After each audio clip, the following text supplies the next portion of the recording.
各位觀眾早晨，歡迎收睇呢一節嘅天氣報告。我係謝威寶。今日廣東地區咧風勢係微弱㗎，而從大範圍嘅衛星影像，我哋可以見得到華南地區咧係普遍晴朗。而從維港鏡頭望出去咧，今朝早天色都唔錯㗎。不過咧有啲地區嘅能見度咧就比較低啦。而至於今朝早各區嘅氣温分佈，普遍嚟講咧，都係介乎喺15至20度之間。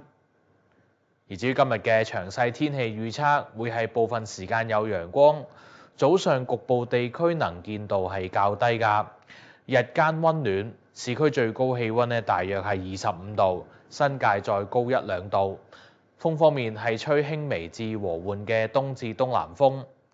而嚟緊幾日嘅天氣咧，可以一齊嚟睇下電腦預報圖啊！我哋預計咧，聽日廣東地區繼續風勢微弱㗎，日間係温暖，要去到星期一嘅時候咧，風勢先變得比較大。咁所以我哋展望聽日日間咧仍然係温暖㗎，去到下個禮拜初至中期咧會變得較為潮濕。星期一風勢咧較大㗎，星期二係日間温暖。呢一節嘅天氣報告講到呢度，我喺呢度祝大家馬年事事順境，身體健康。我哋下次見。